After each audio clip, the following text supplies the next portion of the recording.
வணக்கம் சார்.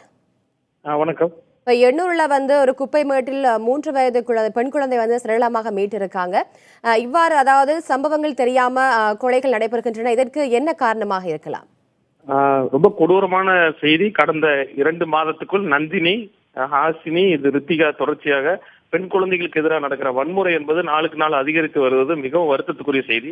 2015ஆம் ஆண்டில் மட்டும் தமிழகத்தில் அதிகபட்சமாக இந்திய அளவில் குழந்தைகள் மீது நடக்கிற பாலியல் வன்முறை தடுப்பு சட்டத்தில் வழக்குகள் பதிவு செய்த அடிப்படையில் ஒரு நாளைக்கு 3 வழக்குகள் பதிவாயிருக்கதா வந்திருக்கிறது. வருத்தத்துக்குரிய செய்தி. இது என்னன்னா, தொடர்ச்சியாக எளிய முறையில் பெண் குழந்தைகளை நாம் பாலியல் வன்முறை செய்து விடலாம் என்கிற அந்த சிந்தனை தொடர்ச்சியாக வலுத்து வருவது மிகவும் ஆபத்துக்குரிய விஷயம். நிறைய நேரத்துல பெண் குழந்தைகளுக்கு பாதுகாப்பை நாம் சொல்லிக் கொடுக்கிறோம் என்று சொல்லி ஆண் குழந்தைகளுக்கு எதுவுமே செய்யாத நிலையில் இருக்கிறது.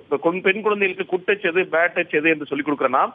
ஆண் குழந்தைகளுக்கு எந்த விதமான முன்னெச்சரிக்கையாக தன்னுடைய தோழியை மனுஷியாக பார்க்கிற பார்வையை வளர்த்துற கல்வி முறை இல்லை.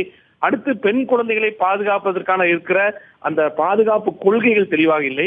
அதே மாதிரி பெண் குழந்தைகளை பாதுகாக்கிற அமைப்புகள் தெளிவாக இல்லை. சமூகத்துல பெண் குழந்தைகளை பாதுகாப்பதற்காக இருக்கிற முன்முயற்சிகளை பற்றி எந்த விதமான விஷயம் இல்லை.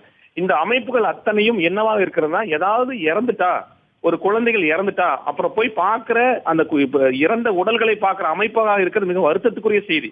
ஏன்னா இந்த மாதிரி அமைப்புகள் இந்த மாதிரி பெண் குழந்தைகளுக்கு எதிராக அல்லது குழந்தைகளுக்கு எதிராக நடக்கிற வன்முறை இல்லாத இருக்கிற கலாச்சாரத்தை உருவாக்குற பணி எதுவும் பள்ளிக்கூடத்திலோ சமூகத்திலோ அரசு இயந்திரத்திலோ எதுவுமே செய்யாதது வருத்தத்துக்குரிய விஷயம். அப்ப எந்த நிலையில் நாம பெண் குழந்தைகளை பாதுகாக்க, இதுக்கு 2007 மத்திய அரசாங்கத்தினால் உருவாக்கப்பட்ட அந்த ஆய்வில் 53 விழுக்காடு குழந்தைகள் ஏதோ ஒரு விதத்தில் பாலியல் வன்முறை செய்கிறார்கள் என்று 2007 சுட்டிக்காட்டியதுக்கு பின்னும் தொடர்ச்சியாக எந்த அமைப்புகளும் இந்த குழந்தைகளுக்கு எதிராக நடக்கிற வன்முறை தடுக்கிறதுல தெளிவாக இல்லை.